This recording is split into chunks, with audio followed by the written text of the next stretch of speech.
जय मसीह की दोस्तों, आप सभी को स्वागत करता हूं प्रभु यीशु मसीह के महान और पवित्र नाम में।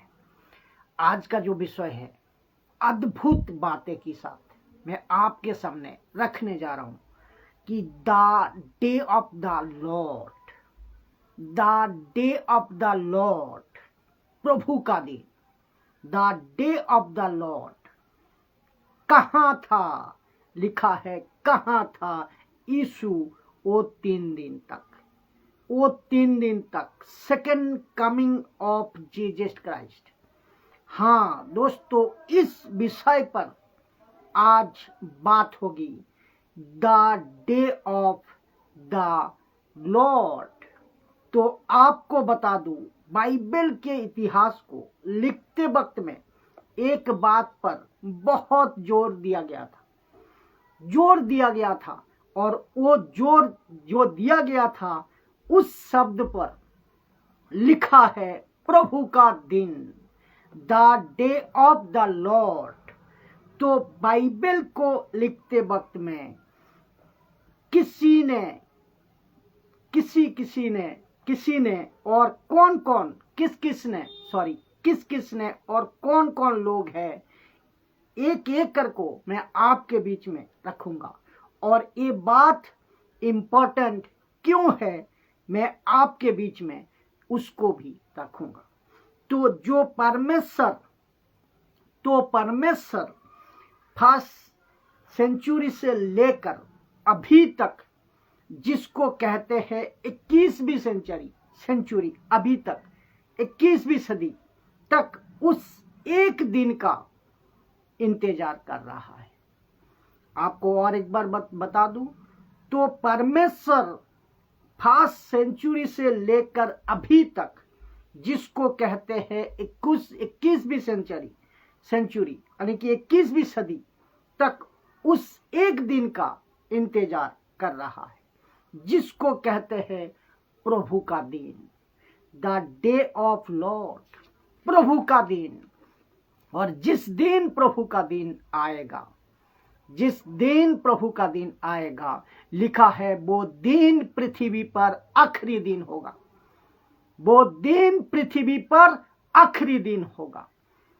भाई साहब, ऐसा कैसे हो सकता है, ऐसा जिसको हम सदियों से, सालों से देखते आ रहे थे, सब कुछ ठीक चल रहा है, तो अचानक से क्या उस दिन, जिसको कहते हैं प्रभु का दिन, क्या उस दिन क्या पृथ्वी रुक जाएगी? जी हाँ, पृथ्वी रुक जाएगी। आपको पता है क्यों? जिसको हम विश्व कहते हैं, वर्ल्ड कहते हैं, जिसको हम अर्थ कहते हैं, जिसको हम पृथ्वी कहते हैं, और जहां पे 24/7 इंसान, जो कि जिसकी आबादी 800 करोड़ आबादी में इंसान 24/7 आज चल रहा है, काम कर रहा है, सो रहा है, खाना खा रहा है, आ रहा है, जा रहा है, जिंदगी चल रहा है, एक दिन रुक जाएगा। क्या ये पॉसिबल है? क्या ये संभव है? जी हाँ, ये संभव है। सुनिए, आपको पता है जो मैं रखने जा रहा हूं, इसको सुनकर कुछ लोग कहता है, भाई कह भी सकते हैं कि ये बकवास है, ये आदमी बकवास कर रहा है। तो आपको याद दिला दूं, कुछ 5 साल पहले आज से पूरी दुनिया रुक गई थी। एक झटके में, सिर्फ एक झटके में, सिर्फ भारत नहीं, और सिर्फ गरीब नहीं, सिर्फ आमिर नहीं, टाटा बिरला जैसे लोग नहीं, बिछड़ी जाति नहीं, लेकिन पूरा पूरा विश्व, जो विश्व का नंबर 1 कंट्री जिसको कहते हैं अमेरिका, वो तक रुक गई थी। विश्व का ऐसा कोई करोड़पति, ऐसा कोई मिलियन ट्रिलियन जो भी होगा वो तक हिल गया था। अगर वो तब हो सकता था मात्र 5 साल पहले, सोच को देखिए, जिसको कहते हैं प्रभु का दिन। बकाया पूरी दुनिया रुक जाएगी, पूरी दुनिया। आमीन। You understand? अब जितने अभी सुन रहे हैं, बहुत गंभीर विषय है, ध्यान ले देना। अपने लोग जहां कहीं भी आप बैठे हो, इस बात को ध्यान जरूर देना। आप लोग अब तक बाइबल को मजाक में लिया होगा।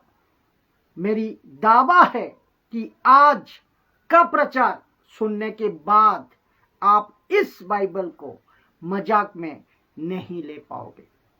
लिखा है कि Bible talks about second coming of Jesus Christ 1845 times. ताज्जुब है नहीं? इसका मतलब है 1845 बार। बाइबल 1845 बार रिकॉर्ड करती है या बात करती है कि ये नबियों के द्वारा, सेवकों के द्वारा, प्रेरितों के द्वारा कि यीशु इस पृथ्वी पर एक दिन वापस आएगा। कितने बार? 1845 बार। कितनी बार? 1845 बार बातें करती है या रिकॉर्ड करती है। जिसके चलते ये शब्द लिखा है, वो शब्द है विश्वास के बाद। विश्वास के बाद सबसे ज्यादा यीशु के आने के बारे में लिखा है। पहला विश्वास, उसके बाद अगर लिखा है यीशु के द्वितीय आगमन की, यीशु के आने के बारे में लिखा है, तो सबसे ज्यादा किसके बारे में? विश्वास। उसके बाद अगर किसी के बारे में लिखा है तो सबसे ज्यादा है the day of the Lord, जिसका अर्थ है प्रभु का दिन। Second coming of Jesus Christ. आपको घमंड है? होना चाहिए। आपको गर्व है? होना चाहिए, क्योंकि आप लकड़ी पत्थर को आराधना नहीं कर रहे हैं, क्योंकि आप जमीन आसमान को, सूरज चांद तारे को नहीं आराधना कर रहे हैं। आप जीव जंतु इंसानों की आराधना नहीं कर रहे, बल्कि उसकी कर रहे हैं जिसने सब कुछ को बनाया है। जोरों से हाथ ताली का साथ प्रभु की महिमा करे, धन्यवाद दे। तो जिसको चलते कहते हैं the day of the Lord. इसको सुनिए 28 times in old statement and new statement, loudly spoken by prophets a apostle about the day of the Lord. प्रभु का दिन 28 बार पुराना नियम, नया नियम जोरों आवाज से प्रेरितों ने, नबियों ने बता चुके हैं। तो प्रॉफिट जिसको लिखा है, जिसको कहते हैं, जिसको लिखा है होली प्रॉफिट, क्योंकि पहला पत्रस के अध्याय में कहता है जो प्रॉफिट थे वो होली थे, पवित्र थे। कौन से प्रॉफिट को पवित्र कहा गया है? क्योंकि ओल्ड स्टेटमेंट में बहुत सारे प्रॉफिट है जिसको कहा गया है, और फॉल्स भी बहुत है, झूठा। लेकिन ऐसे प्रॉफिट थे, लिखा है कि 4 मेजर प्रॉफिट्स और 12 माइनर प्रॉफिट्स, ये टोटल 16 प्रॉफिट, जिसको बाइबल कहती है द होली प्रॉफिट। इन्होंने प्रोफेसी की है कि डे ऑफ द लॉर्ड की, प्रभु के दिन की। मजाक था? नहीं। मजाक में लिखा? नहीं। यू था? नहीं। फिर उसके साथ 12 अपॉस्टल एंड अपॉस्टल पौलुस 13 अपॉस्टल ने, यानी कि यीशु के उस दिन का जिक्र भी किया है, यीशु के उस दिन का जिक्र भी किया है आने का, जिसको कहते हैं the day of the Lord, प्रभु का दिन। और मुझे एक बात का गुस्सा है कि यीशु का डे ऑफ द लॉर्ड, इस विषय को इतना ज्यादा बोलना चाहिए, इतना ज्यादा प्रचार करना चाहिए, इतना लोगों को बताना चाहिए कि वो सबको पता चले, वो सबको पता चले। लेकिन गुस्सा इस बात पर है कि आज के सेवकों को, प्रचारकों को इस विषय को क्यों नहीं प्रचार कर रहे हैं, क्यों नहीं प्रचार कर रहे हैं, मुझे नहीं पता। जब आप देख सकते हैं कौन सा अब मैं पढ़ूंगा, यशायाह की किताब 2:12 लिखता है the day of the Lord, यशायाह 13:6 लिखता है the day of the Lord, यशायाह 13:9 लिखता है the day of the Lord, यशायाह 34:8 लिखता है डे ऑफ द लॉर्ड, यशायाह आपका 46:1 ये भी लिखता है the day of the Lord. फिर लेमेंटेशन 2:22 लिखता है डे ऑफ द लॉर्ड। इसका पर हेजिकल 30:3 ये भी लिखता है the day of the Lord. Joel 1:15, 2:1, 2:1 से 11 से 31 तक ये भी लिखता है the day of the Lord. Joel 3:16 ये भी लिखता है the day of the Lord. Amos 5:18 से 20 तक ये भी लिखता है the day of the Lord. और ओबेद 1:15 ये भी लिखता है the day of the Lord. और जफनिया 1:7 ये भी लिखता है the day of the Lord. और उसका बाद जकरिया 14:1 ये भी लिखता है डे ऑफ द लॉर्ड। उसके बाद मालाखी 4:5 ये भी लिखता है the day of the Lord. एक्स पेरितो का काम 2:20 ये भी लिखता है the day of the Lord. दूसरा करंथियो 1:14 वो भी लिखता है डे ऑफ द लॉर्ड। और लास्ट में पहला तीतुस 5:2 ये भी लिखता है the day of the Lord, the day of the Lord.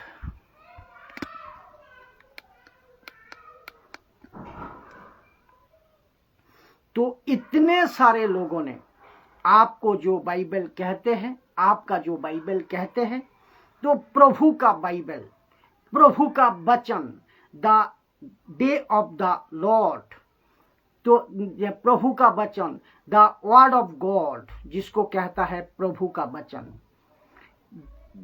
जिसकी अंदर इतनी बार कहा गया है कि डे ऑफ द लॉर्ड, इतनी बार कहा गया है, इसको क्यों नहीं प्रचार करते? आज के सेवकों को, आज के प्रचारकों को क्यों नहीं प्रचार करते? इसको क्यों नहीं बोला जा रहा है? इसको क्यों नहीं प्रचार करा जा रहा है? और ये है व्यक्ति, एक व्यक्ति जो है जिसने बड़ी जोरों से बोला है। कौन है? दूसरा Peter 3:10 the day of the Lord के बारे में बहुत बड़ी जोरों से बताया है, बोला है। वो कहता है कि प्रभु का दिन। दूसरा पत्रस 3:10 लिखा है उसमें, उस दिन प्रभु का दिन, जिस दिन आएगा उस दिन आकाश बड़ी हड़ाहट के शब्द से जाता रहेगा, बड़ी हड़ाहट के शब्द से जाता रहेगा। तख्त तो बहुत ही तख्त होकर पिघल जाएंगे और पृथ्वी और उस पर के काम सब जल जाएंगे। मैं और एक बार पढ़ दूं, दूसरा पत्रस 3:10 लिखा है, उस दिन आकाश बड़ी हड़हड़ाहट से शब्द से जाता रहेगा, तख्त बहुत ही तख्त होकर पिघल जाएंगे और पृथ्वी और उस पर के काम जल जाएंगे। इसका अर्थ क्या है दोस्तों? पत्रस कहता है दूसरा पत्रस 3:10 में कि उस दिन जिसको कहते हैं प्रभु का दिन, कहता है कि आकाश का बड़ी हड़हड़ाहट के साथ कि शब्द से जाता रहेगा, तख्त पिघल जाएगा, पृथ्वी के काम जल जाएंगे। तो सोच को देखिए, जिसे पूरी सरकार और जिसे पूरा किंगडम अलग अलग शहर का, देश का, कंट्री का बिल्कुल शांत बैठा है, इस बात को ना जानकर कलेसिया, इस बात को ना जानकर 90% कलेसिया इन बातों को नहीं जानते। क्यों? क्योंकि फुर्सत कहाँ है आशीषों से? क्यों फुर्सत कहाँ है ब्लेसिंग से? क्यों फुर्सत कहाँ है चंगाई से? छुटकारा, चंगाई, फुर्सत कहाँ है? वर्शिप, म्यूजिक, इससे फुर्सत कहाँ है?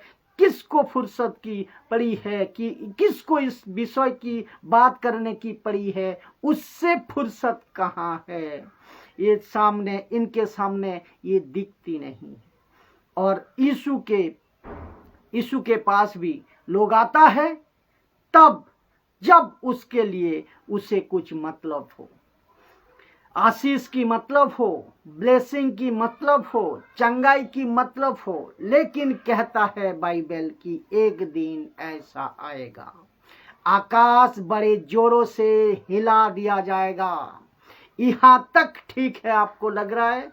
इसको कहते हैं वक्त। और इसको आप सुनते वक्त, और यहाँ जितने आप बैठे हैं, आप जो ऑनलाइन देख रहे हैं, मैं चाहता हूं कि अलग विषय ये बहुत ध्यान से पढ़े, इसको बहुत ध्यान से समझे। और ये वो है कि बहुत भारी पड़ने वाला है प्रभु का दिन, मानव जाति पर बहुत भारी पड़ने वाला है। और आप जब इसको सुन रहे हैं, मुझे नहीं पता क्या आप सुन रहे हैं, लेकिन आप जब इसको मैं पढ़ रहा था, आप अभी जो सुन रहे हैं, मुझे नहीं पता आपको कैसा लग रहा है, लेकिन मैंने जब पढ़ा था बोला बाप रे, अरे बाप रे, ये क्या मैटर है। सबका फोकस अगर ये आ गया तो आपको ये समझना जरूरी है। अगर ये आ गया, अगर प्रभु का दिन आ गया, अभी सोचिए, फोकस दीजिए, थोड़ा दिमाग में कल्पना करिए, अगर आ गया, अभी आ गया, अभी हो गया, तो कैसे बचेगा कोई? कैसे बचेगा कोई? लिखा है कि बहुत भारी पड़ने वाला है। कुछ लोग फेसबुक पे, यूट्यूब पे, सोशल प्लेटफॉर्म पर और समाज में भी बड़ी भीड़ पड़ी है। और आपस में मसीह लोग भी बातें करते हैं, अरे हाँ, ऐसे कैसे, ये सब होने वाला है। नहीं होने वाला है, ये सब नहीं होने वाला है। उनको ऐसा लगता है कि ये कोई चंदा मामा की कहानी है। ऐसा लगता है कि अरे यार, ये प्रचारक तो बोलते रहते हैं, ऐसे कितने प्रचारक आए, बोलते रहते हैं। तो सुन लो, ये सब ऐसा नहीं लिखा है, ये सब यूं नहीं लिखा है। तो जिसके चलते एक इशारा आपको मैं अभी बता रहा हूं, अगर वो तब हुआ था तो ये भी जरूर होगा। पाप नहीं, पता नहीं कब, लेकिन जरूर होगा। अगर वो तब हुआ था, वो अभी ये भी होगा, पता नहीं कब, लेकिन जरूर होगा। और वो है, ये इशारा लिखा है कि सारी भविष्यवाणियां पूरी हो चुकी है। पहले आगमन की सारी भविष्यवाणियां पूरी हो चुकी है। दूसरा पत्रस 1:19 कहता है, वहां एक दिया है, वहां एक दिया है, दिया जिसको कहते हैं ज्योति। यीशु एक दिया है। कौन? पूरी मानव जाति के लिए यीशु रोशनी है, एक दिया है, जो यीशु एक दिया है। और इसीलिए लिखा है सारी भविष्यवाणी पूरी हो चुकी है पहले आगमन की। अगर पहले आगमन की तैयारी और प्रचार और भविष्यवाणियां उस वक्त में की जा रही थी, जो अगर वो पूरी हो चुकी है, तो एक एक दिन यीशु पृथ्वी पर लौटेगा। एक दिन यीशु पृथ्वी पर लौटेगा। He will come back, he will come back. तो लिखा है कि सारी भविष्यवाणियां पूरी हो चुकी है। उस पहले आगमन की अगर ये प्रोफेसी तब पूरी हो सकी है, तो ये प्रोफेसी भी एक दिन जरूर पूरी होगी। He will come back, he will come back. लिखा है कि एक दिन यीशु पृथ्वी पर लौटेगा। He will come back. Now एक व्यक्ति से आपको मिलाता हूं, और वो व्यक्ति है पतरस। लिखता है पतरस ने कुछ देखा था यीशु की कब्र में। तो जो शब्द है ना, देखा था, ये जो देखा था, इसको थिरियो कहते हैं, थिरियो। और आपको जो इंग्लिश वर्ड है ना, आपका जो इंग्लिश वर्ड है थिएटर, इससे निकला है। थिरियो से थिएटर निकला है। थिएटर, थिरियो, जिसका अर्थ होता है आप जब थिएटर में बैठते हो ना, देखने बैठते हो ना, कैसे देखते हो, ध्यान से देखते हो। आप जब देखते हैं ना, तो आप क्या करते हैं, फोकस करते हो, फोकस करके देखते हो। तो पतरस जब यीशु की कब्र पे गया और उसने ध्यान से देखा, आइए देखते हैं उसने क्या देखा। तो उसने देखा कि फोल्डेड क्लॉथ, लेपटा हुआ कपड़ा।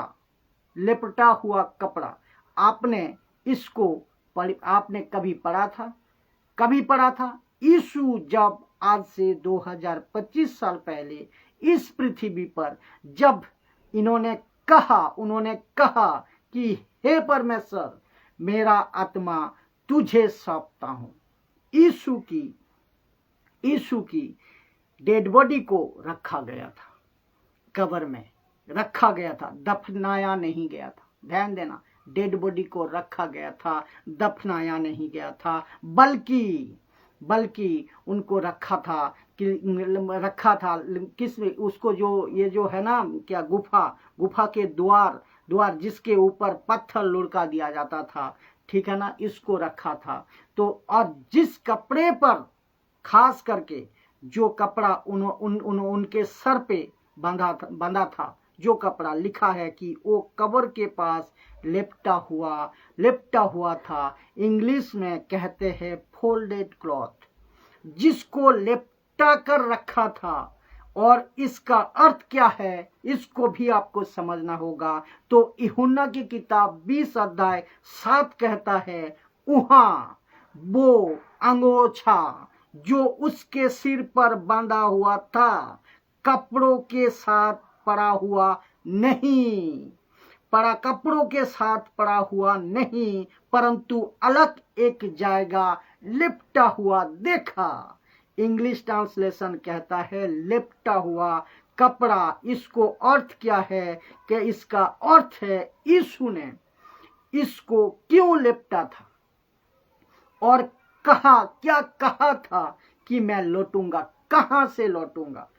तो इसका अर्थ क्या है, तो यहूदियों के हिसाब में तब की और आज भी, जूइश जो कल्चर है तब भी और आज भी, तो कि जब वो टेबल पर खाना खाते हैं, कोई खा रहे होते हैं, अगर उनका खाना पूरा नहीं होता, तो अपने जो टेबल पर खाने का जो प्लेट है, उसके ऊपर एक नैपकिन, कपड़े जैसा नैपकिन, उसको लेपटा हुआ ढाक कर जाते थे, फोल्ड करको। और अगर कोई टेबल में है या कोई घर में खाना खाते वक्त में अगर वो नैपकिन फोल्ड है, होटल में वेटर ने देखा, तो उसको पता चलता था कि इनका खाना खत्म नहीं हुआ, ये खाना पूरा कर को बाहर नहीं गया, ये उठकर तो गया लेकिन वापस आएगा। तो जिसके चलते इसका अर्थ है यीशु एक दिन लौटेगा। तो तब से अब तक आपके बीच में क्या बता रहा हूं, ही विल कम बैक, यीशु एक दिन लौटेगा। लिखा है इस पृथ्वी पर एक दिन प्रभु लौटेगा, यीशु लौटेगा। तो मुझे नहीं पता कि बाहर की लोगों ने और अविश्वासी और दूसरा जो विश्वासी ने बाइबल को, बाइबल की बातें को, बाइबल की घटनाओं को कितना सीरियस लिया है मुझे नहीं पता। अगर सीरियस लिया होता तो मसीहत आज कुछ अलग होता। तो जिसके चलते ये मैसेज पतरस के द्वारा उस वक्त के यहूदियों को मिला था, जिसका अर्थ क्या है कि एक दिन प्रभु लौटेगा, यीशु एक दिन इसी पृथ्वी पर लौटेगा। लिखा है कि यीशु ने इसको क्यों लिपटा था और कहा गया था कि मैं लौटूंगा, आऊंगा। तो इस कपड़े को यीशु ने क्यों लिपटा था, क्योंकि कब्र के अंदर यीशु ने ही लिपटा था, इसका लिपटा था कपड़ा को, यीशु ने ही इस कपड़े को लिपटा था। क्यों? क्योंकि कब्र के अंदर दूसरा कोई नहीं था। तो जहां यीशु लिपट रहे थे तो उनको मैसेज दे रहे थे, किसको? उनको मैसेज दे रहे थे और उनको पता था कि ये लड़का आएगा। कौन? जिसका नाम है पतरस, यीशु के चेले, कि वो पतरस था जो आंधी तूफान में जब ये 12 लोग बैठे थे बोट के अंदर, वो पतरस था जो पहला कदम बाहर निकाला था पानी के ऊपर चलने के लिए। वो पतरस ही था पहला तो कब्र में पहुंचा, जबकि यूहन्ना पहले पहुंच चुका था। तो इसको कहते हैं कि मसीहत में कुछ ऐसे लोग हैं जो जज्बा रखते हैं, जो तड़प रखते हैं, जो बहादुरी रखते हैं और जिसके वापस किसी के बाप से वो डरता नहीं, ना प्रचार करने, ना सेवा करने, ना काम करने, किसकी? मसीह की। और ऐसे ही लोग उस वक्त भी थे और काम आए प्रभु की, और ऐसे ही लोग भी अगर आज है तो आज होंगे तो काम आएंगे प्रभु का। तो आप यहां तक समझे कि यीशु ने इसको क्यों लिपटा था और कहां से लौटूंगा कहा था। लेकिन पहले ये सवाल क्या है? लिखा है कहां था यीशु 3 दिन तक? Where was he? कहां था यीशु 3 दिन 3 रात? कहां था? इसके ऊपर बहुत सारी चर्चा हुई है, इसके ऊपर बहुत सारी वीडियो बनी है, इसके ऊपर बहुत लोगों ने प्रचार किया है। लेकिन मैं समझता हूं कि जो एंगल आपके बीच में मैं आज दे रहा हूं, आपके यूट्यूब, फेसबुक और आपके जितने भी प्रचारक है प्लेटफॉर्म, सोशल प्लेटफॉर्म के माध्यम से कम हिंदी प्रचार में ये पहला होगा परमेश्वर का अगुवाई में।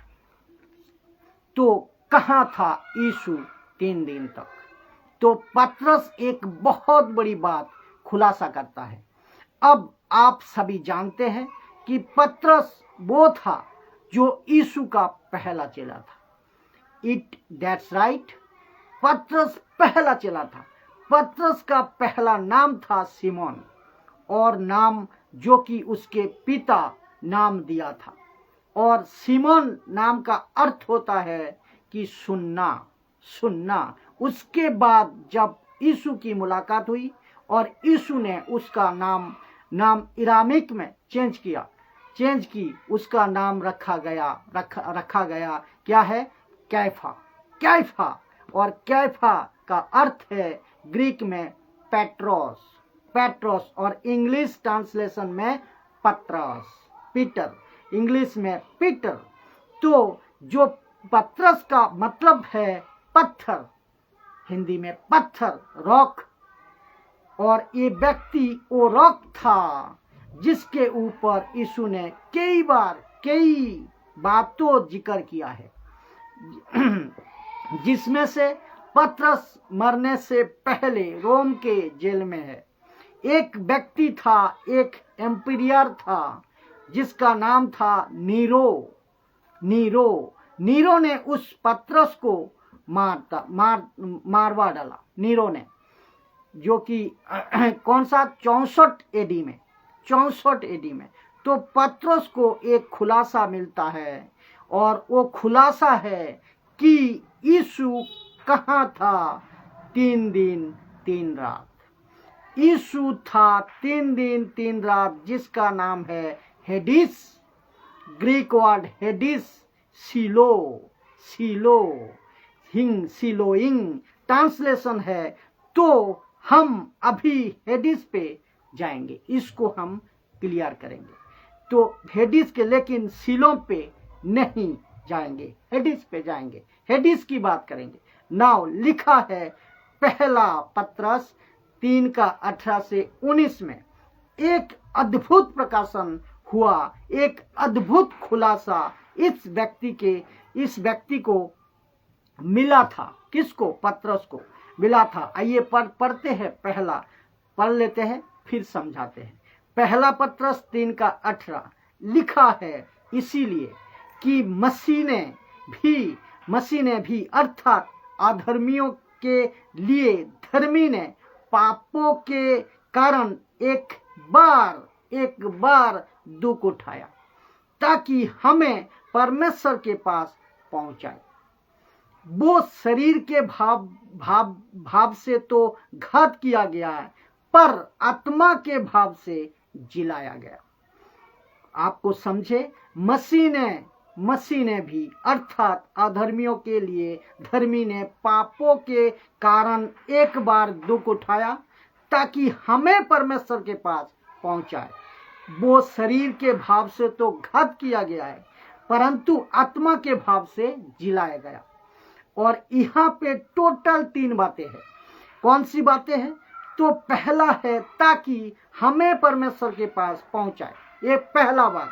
दूसरा, वो यानी कि यीशु शरीर के भाव से तो घात किया। तीसरा, पर आत्मा के भाव से वो जिलाया गया। एक क्या है? पहला, ताकि हमें परमेश्वर के पास पहुंचाए। ध्यान देना, क्वेश्चन क्या था कि यीशु कहाँ था 3 दिन 3 रात। पतरस को खुलासा मिलता है कि वो कहता है यीशु सबसे पहले दुख उठाकर खुद के जीवन से उसने सबसे पहला काम ये किया कि लोगों को परमेश्वर के पास पहुंचाया। आमीन। फिर से सुनिए, यीशु ने सबसे पहला क्या किया? लोगों को परमेश्वर के पास पहुंचाया। कहाँ लिखा है कि जहां पिता रहता है, जहां पिता रहता है। कहां पहुंचाया? जहां पिता रहता है। प्रभु को महिमा दीजिए, धन्यवाद दीजिए। अद्भुत बातें प्रभु प्रकाशन के साथ आप तक पहुंचा रहा है। जहां परमेश्वर पिता रहता है वहां अभी मैं बताऊंगा, क्योंकि जो लोग मरते थे आदम से लेकर डाकू तक, वो परमेश्वर पिता के पास नहीं जाते थे। ध्यान देना, जो लोग मरते थे आदम से लेकर डाकू तक, वो लोग परमेश्वर पिता के पास नहीं जाते थे। लेकिन यीशु ने आज से 2025 साल पहले आकर एक ऐसा चीज किया जिसका प्रकाशन पतरस को मिलता है। कहता है कि उसने सबसे पहले ये किया कि उसने शरीर में दुख उठाकर, अपने शरीर में दुख उठाकर, धर्मी ने अधर्मियों के कारण दुख उठाकर, लिखा है कि हमें परमेश्वर के पास पहुंचाया। कैसे लिखा? कैसे दोस्तों, कैसे लिखा है? वो घात हुआ। फिर क्या हुआ? तीसरे दिन जी उठा।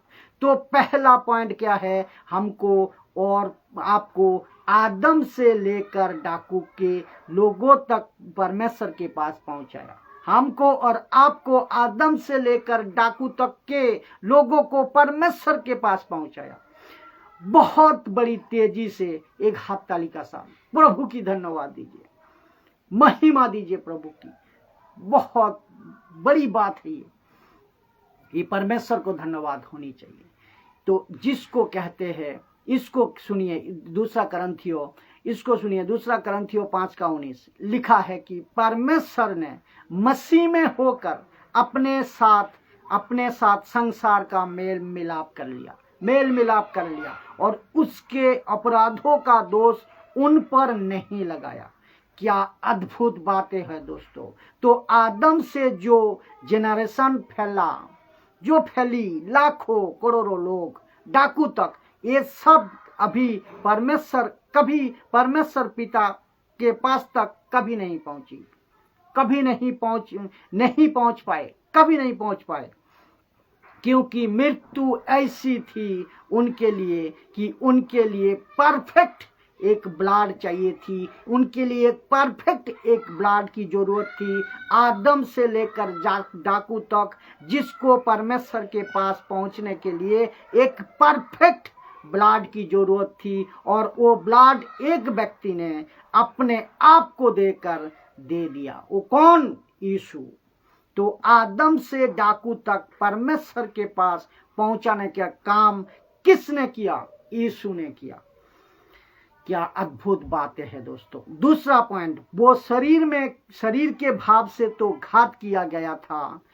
पाठ लिखा है, शरीर में पाप होने के कारण मसीह को तो मरना ही था। पहले इसको पढ़ते हैं इब्रानियों 10:5 लिखा है, इसी कारण वो जगत में आते समय, भजन संगीता 40:6-8 पढ़ लेना, उसमें भी लिखा है, क्योंकि बलिदान और भेंट तूने ना चाही, लेकिन है कि पर मेरे लिए एक देह तैयार किया। तो यीशु जो क्रूस पर मरे थे, तो वो जो बॉडी थी किसकी? वो बॉडी हमारी है, आपकी है। इसका मतलब कि जहां पे उसका मतलब क्या है, जहां पे होना कौन चाहिए था? आप और मैं होना कौन चाहिए था? वहां पे मार किसको पड़नी चाहिए थी? आपको और हमको। वहां कीले किसको पड़नी चाहिए थी? आपको और हमको। लेकिन तो भी जो सुन रहे हैं, आपको सोशल प्लेटफॉर्म पर इनको भी मैं बता दूं, यूट्यूब, फेसबुक, जहां कहीं से भी आप लोग सुन रहे हैं, कुछ हंसी मजाक करने वाले, कुछ ठट्टा करने वाले यहाँ पर और दुनिया में भी बहुत है, जो कहते हैं कि 3 किलो के जो कि 3 किलो को बर्दाश्त नहीं कर सकता, वो कहाँ का परमेश्वर है? जो खुद नहीं बचा सका, कहाँ का वो परमेश्वर है? जो खुद नहीं बचा सका, वो हमको क्या बचाएगा? जो खुद मर गए, लेकिन मरा कैसे, मरा क्यों? लेकिन उनको कौन बताए कि मरना था तुझे, मरना था हमको, लेकिन मरा यीशु। वो तो कहता है कि भजन संगीता 40:6 में अब दाऊद कहता है, क्या कहता है सुनिए, और पौलुस इसका लेखक है, तो कहता है कि बलिदान और भेंट तूने ना चाही, पर मेरे लिए एक देह तैयार किया था। तो यीशु जब पैदा हुए थे तो ऐसा लगता था कि एक बच्चा पैदा हुए हैं। जी नहीं, यीशु जब बड़े हो गए थे 12 साल का, तो एक लड़का चल रहा था, ऐसा लगता है। जी नहीं, जब यीशु 30 साल के हो गए तो कह रहा कि अरे यार इंसान जा रहा है, लेकिन एक व्यक्ति था जिसको कहते हैं लास्ट प्रॉफिट, लास्ट प्रोफेसी कौन, प्रॉफिट कौन था? John the Baptist. क्या कहते हैं सुनिए। उसने जब यीशु को देखा, उसने कहा कि देखो वो जो आ रहा है ये परमेश्वर का मेमना है। क्या गजब की बात है। लिखा है कि आन होना है, आन होना है कि बेलों और बकरों का लहू पाप को दूर करे। ये आन होना है, ये असंभव है, ये आन होना है। इट इज इम्पॉसिबल, ये संभव नहीं है। तो यीशु मसीह क्या बनकर आया? क्योंकि वहां बहुत सारी देह थे जो सैक्रिफाइस होती थी, वहां बहुत सारी बॉडी को जो जानवर होती थी उनको रखा, सैक्रिफाइस के लिए रखा जाता था। मैं भी यही शरीर, यीशु कहता है मैं भी एक शरीर बनकर आऊंगा, मैं भी एक शरीर बनकर आऊंगा। कितना गजब की बात है दोस्तों। कुछ लोग यूट्यूब पर, फेसबुक पर एक वीडियो बहुत वायरल हो रहा है। वो कहते हैं कि यीशु को परमेश्वर कैसे मान सकते हैं। वो तो खुद कहता है कि वो परमेश्वर का बेटा है। जी हाँ, मैं भी कहता हूँ वो परमेश्वर का बेटा है। मैं भी कहता हूं कि वो परमेश्वर का बेटा है। एक साथ पूछो क्यों? क्योंकि पहला बेटा फेल हो गया था। पहला बेटा कौन था? आदम। तो यीशु बनकर आया दूसरा आदम, दूसरा बेटा, दूसरा आदम, आदम यानी कि सेकंड आदम। और वो क्यों? क्योंकि वो जो पहला आदम था ना, उस शरीर में था, फ्लेश में था, फ्लेश में था। बात को समझो। दूसरा आदम एंजल्स कैसे बनकर आ सकता है? दूसरा आदम कैसे स्वर्गदूत बनकर आ सकते हैं? दूसरा आदम गॉड कैसे हो सकता है? अगर कहता है ना तो इसको आपको समझे। अगर सेक्रीफाइस देना था, अगर सेक्रीफाइस देना था, तो अगर बॉडी लहू बहाना था, अगर सेक्रीफाइस देना है, लहू बहाना है, तो उसको भी फ्लेश में आना था। और इसी वजह से वो परमेश्वर का बेटा बनकर आया, जबकि वो खुद ही परमेश्वर है, खुद भी परमेश्वर है, वो खुद ही परमेश्वर है। तीसरी बात पे अभी बात करेंगे, पर आत्मा के भाव से जिलाया गया। तो पहला क्या है? यीशु ने लोगों को परमेश्वर के पास पहुंचाया। दूसरा बात क्या है? उसने खुद को दे दिया और पापियों पर दोष नहीं लगाया। याद आया? मेल मिलाप की सेवा दी, पुत्रों के द्वारा पिता का मेल किया, पुत्रों के द्वारा पिता का मेल किया, और उनके पापों को दोष उन पर नहीं लगाया, क्योंकि उनका दोष उन्होंने खुद अपने बॉडी पे ले लिया। ठीक है। और तीसरा कहता है पर आत्मा के भाव से जिलाया गया। लेकिन सवाल उठता है कब जिलाया गया? ये सवाल उठता है 3 दिन बाद। वो भी बहुत ध्यान से सुनना, गजब की बातें हैं। यीशु का मरना ठीक है भाई साहब, यीशु का मरना ठीक है। बाइबल के लोगों, यीशु के मरना ठीक है। प्रॉफिट एंड अपोस्टल लोगों, यीशु के मरना ठीक है। लेकिन यीशु का जिंदा होना क्या बताता है? यीशु का जिंदा होना बहुत कुछ बताता है, जो कि आपके बीच में रखने जा रहा हूं। तो लिखा है कि कहा था यीशु 3 दिन 3 रात। कहां था यीशु? और क्या कहा था कि कहां हमें जिलाया गया? और कहां से जिलाया गया? कहां था यीशु 3 दिन 3 रात तक, और कहां से जिलाया गया? तो लिखा है कि उन्हीं वो दिनों में, उन्हीं वो 3 दिनों में, उन्हीं दिनों में। कहाँ लिखा है? पहला पत्रस उसका 3 का 19। लेकिन अभी तो क्या बता रहा था कि पहला पत्रस 3 का 18, लेकिन अभी मैं बात कर रहा हूं वचन 19, क्योंकि प्रकाशन कहाँ मिला था? प्रकाशन मिला था पहला पत्रस 18 और 19, और 18 को मैं बता चुका हूं। 3 बात बता चुका हूं 18 का, लेकिन अभी क्या क्या 3 बात, इसको भी और एक बार बता दूं। लोगों को परमेश्वर के पास पहुंचाया है। दूसरा, मनुष्यों को दोष ना देते हुए खुद भी शरीर पे उन्होंने दोष ले लिया। तीसरा, वो जी उठा है। अब लिखा है उसमें, यानी कि वो 3 दिन में यीशु वहां उसी में लिखा है कि कहाँ, पहला पत्रस 3:19 में, उसी में उसने यानी कि यीशु ने जाकर लिखा है कि कैदी आत्माओं को भी प्रचार किया, कैदी आत्माओं को भी प्रचार किया। और उसी में मतलब कि जब यीशु मर गए थे, उसी तीसरे दिन में वचन पत्रस 3:20 कहता है, जिन्होंने उस बीते समय में आज्ञा ना माना, जब परमेश्वर नूह के दिनों में धीरज धरकर बैठा रहा और वो जहाज बना रहा था, किसमें बैठकर थोड़े लोग, जिसमें बैठकर थोड़े लोग अर्थात 8 प्राणी के द्वारा बच गए। ठीक है। यीशु कहाँ गए थे? हेडिस में। यीशु कहाँ गए थे? हेडिस में। हेडिस का अर्थ मैं बता देता हूँ। हेडिस का मतलब क्या होता है?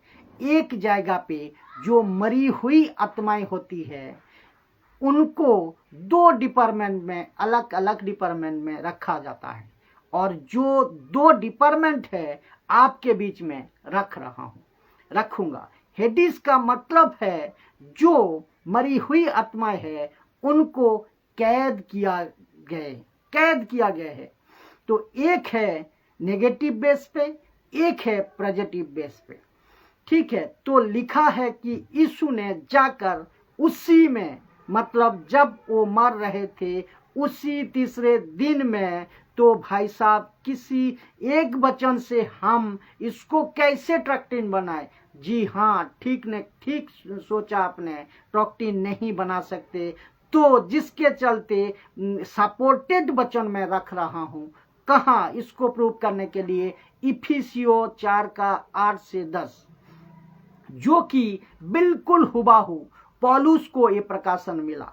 यहां तक सब लोग, आप लोग जो सुन रहे हैं, ठीक है। तो आइए पढ़ते हैं क्या लिखा है। इसीलिए कहता है, कौन कहता है? ये उहा कौन है? दाऊद। ये उहा कौन है? दाऊद रख रहा हूं, इसीलिए उहा कहता है, यानी कि दाऊद कहता है, वो ऊंचे पे चढ़ा।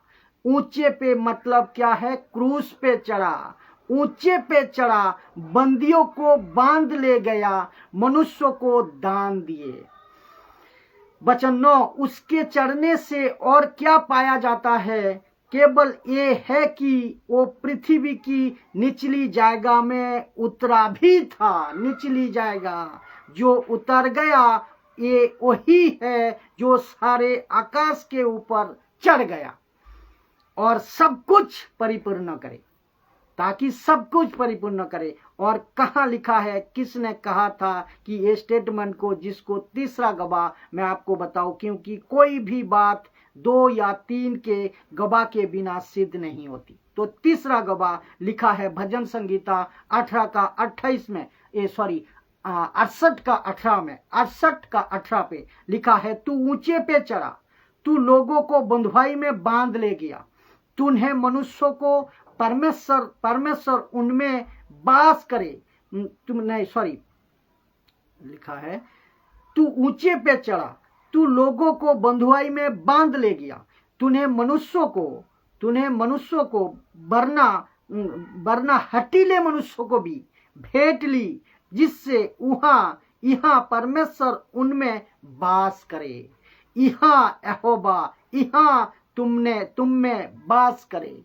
समझ गया ना? यहाँ यहोवा, यहाँ तुम में बास करे। ये बास का ट्रांसलेशन में भी बताऊंगा। और ये जो हटीले लोग है ना, उसको भी मैं रखूंगा। तो ठीक है। अब जब ये सब कुछ हो रहा था, तो यीशु को रोम के सरकार ने पकड़ लिया था। कम से कम 3 से 4 कोर्ट में उनका फैसला चला और आखिरकार किसी भी कोर्ट ने, वो चाहे हेरोदोस का हो, वो चाहे पिलातुस का हो, वो चाहे कैफा महायाजक का हो, वो चाहे कैफा हन्ना महायाजक का हो, किसी ने भी यीशु के ऊपर एलिगेशन सिद्ध नहीं किया कि ये गिल्टी है, ऐसा नहीं किया, ये दोषी है, ये नहीं किया, ये गुनहगार है, किसी ने भी ये एलिगेशन सिद्ध नहीं किया, किसी ने भी नहीं किया, किसी ने भी नहीं बोला। लेकिन पब्लिक के डिमांड पर वहां जो कुछ लोग थे वो नारे लगाए थे कि क्रूस पे चढ़ाओ, क्रूस पे चढ़ाओ। और यीशु को जब क्रूस पे चढ़ा दिया गया था तो वहां पे 2 डाकू थे, एक थे राइट पे और दूसरे थे लेफ्ट पे। जो लेफ्ट वाला था उसको शायद चिढ़ थी, मैं तो मर रहा हूं और मुझे दर्द बहुत हो रही है, और इसी में उसमें कहा आपके बारे में हम तो बहुत सुनते थे जबकि मैं जेल में था कि तू मसीहा है। अब ताज्जुब की बात यह है कि हम तो मर रहे हैं और हमको तेरे साथ मारा जा रहा है। अगर तू वही परमेश्वर है जो खुद तू कहता है तो खुद भी बच और मुझे भी बचा। ये बोला किसने? ये लेफ्ट वाला डाकू बोला। लेकिन वो जो राइट वाले डाकू ने वो कहा हम जो मर रहे हैं अपनी गलती, अपनी पाप और अपनी गुनाह के लिए, लेकिन वो नहीं है जो तू सोच रहा है।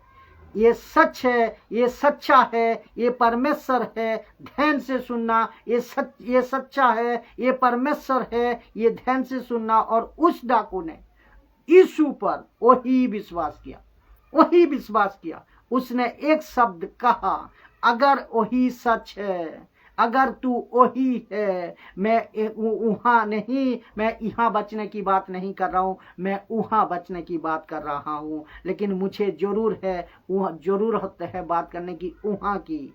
तो वहां की यीशु ने तब कहा, सुनिए क्या कहा लूका के अध्याय में 23 का 43 में। यीशु कहता है, उसने यानी कि यीशु ने उससे कहा, मैं तुझसे सच कहता हूं कि आज ही तू मेरे साथ स्वर्गलोक में होगा।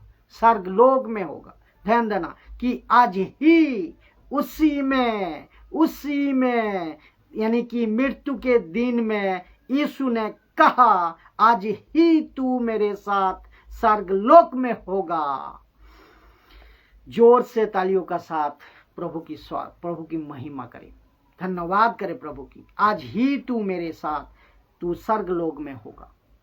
लेकिन आपको अक्सर ये भी सुनने को मिलता होगा, और यहाँ पे भी बहुत बार यही कहा गया है कि यीशु ने उस डाकू को कहा कि तू मेरे साथ स्वर्ग में होगा। ये बहुत लोगों ने कहा होगा ना, जिसको कहते हैं इंग्लिश में हेवन। नो, यीशु ने कहा स्वर्ग, और स्वर्ग का ओरिजिनल जो मैन्युस्क्रिप्ट है इसको आप थोड़ा देख लीजिए। You will be with me in paradise. तो पैराडाइज अलग है और हेवन अलग है, दोनों एक नहीं है। स्वर्ग अलग है, स्वर्गलोक अलग है। स्वर्ग अलग है, स्वर्गलोक अलग है। प्रूफ क्या है? अभी बताया, जिसको कहते हैं original manuscript. You will be with me in paradise. ठीक है, तो इसको आपको ध्यान में रखना है। तो ठीक है, अब डाकू यीशु को कहां मिला, ये प्रश्न उठता है। यीशु वहां मरे, डाकू वहां उसके पास मरा। जब डाकू वहां मरा तो उसको नहीं पता कि मैं कहां जाऊंगा, बस उन्होंने विश्वास किया था। किस पर? यीशु पर। यीशु कहता है, आज ही तू मेरे साथ होगा। तो यहाँ डाकू की जब वहां डाकू की आंख बंद, यहाँ डाकू की आंख बंद हुई सूली पर, माने क्रूस पर आंख बंद हुई, यानी कि मर गया, लेकिन यानी कि पृथ्वी पर मरते वक्त में, और डाकू की आंख खुली सीधे कहाँ? पैराडाइस में। क्या अद्भुत बात है, सीधे आंख खोला पैराडाइस में, जहां यीशु पहले से ही था, जहां यीशु पहले से ही था, स्वर्गलोक में, पैराडाइस में। तो और यीशु ने कहा, बोला था ना कि मैं तेरे को यहाँ पर मिलूंगा। तो डाकू अपनी पूरी जिंदगी पाप में जिया, अपनी पूरी जिंदगी अंधकार में जिया, अपनी पूरी जिंदगी गुनाहों के बीच में जिया, लेकिन लास्ट का 5 मिनट उसने यीशु पर विश्वास किया, और यीशु कहता है कि बेटा तू यहाँ होगा आज ही। क्या अद्भुत है, क्या गजब है दोस्तों। और आपको पता है जब डाकू भी आंख खुला, दूसरे डाकू का जब डाकू की आंख खुला, वहां खुली, तो डाकू ने अपने दूसरे डाकू को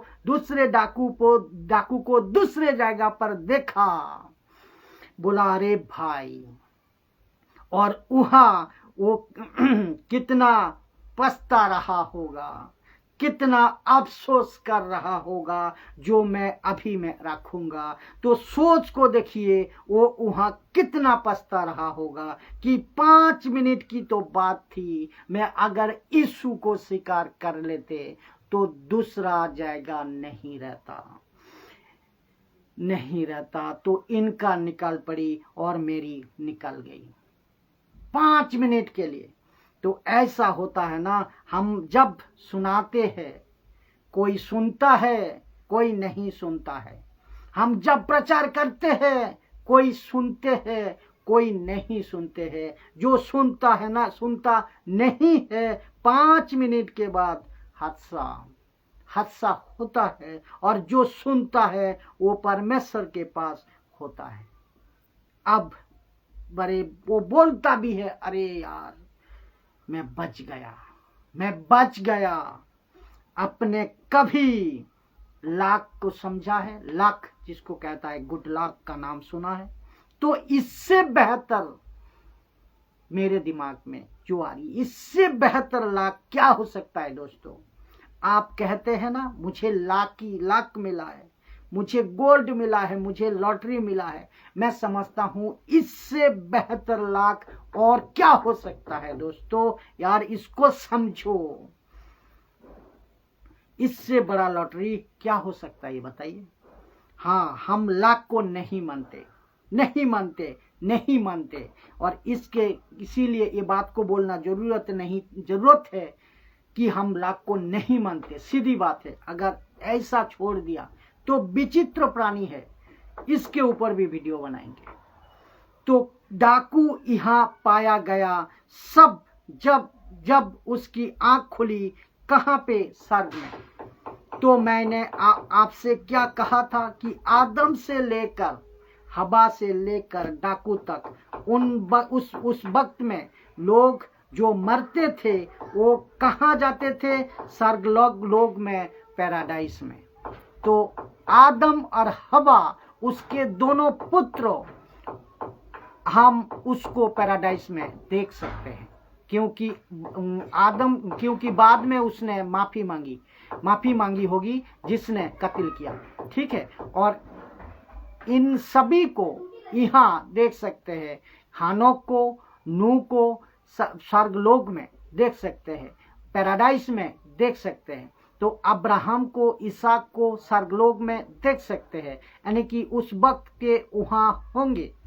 यूसुफ उस वक्त के वहां होंगे। यूसुफ स्वर्गलोक में थे, यूसुफ स्वर्गलोक में थे। और आपका जो मोजेस है स्वर्गलोक में थे, जोशुआ, गिडियन और आपके स्वर्गलोक में थे, और सामुएल, समसून और स्वर्गलोक में थे। उसके बाद में किंग डेविड स्वर्गलोक में थे, और डैनियल ये स्वर्गलोक में थे। और एक व्यक्ति जिसको नाम है नेहमिया, जिसने 52 डेज में एली की हॉल को खड़ा किया था, ठीक है ना, 52 डेज में वो स्वर्ग में थे, वहां थे। तो सब डाकू वहां पहुंचे। तो जब डाकू वहां पहुंचा तो आदम से लेकर जॉन द बैप्टिस्ट तक, आखिरी आदमी जॉन द बैप्टिस्ट तक वहां था, जिसको हम पैराडाइज या स्वर्गलोक कहते हैं। दोस्तों कैसे लग रहा है अभी तक? तो ये अभी तक यीशु के जी उठने तक स्वर्ग नहीं गए हैं। ये अभी तक यीशु के जी उठने तक स्वर्ग नहीं गए हैं और अभी तक पैराडाइस में ही है ये लोग, ठीक है।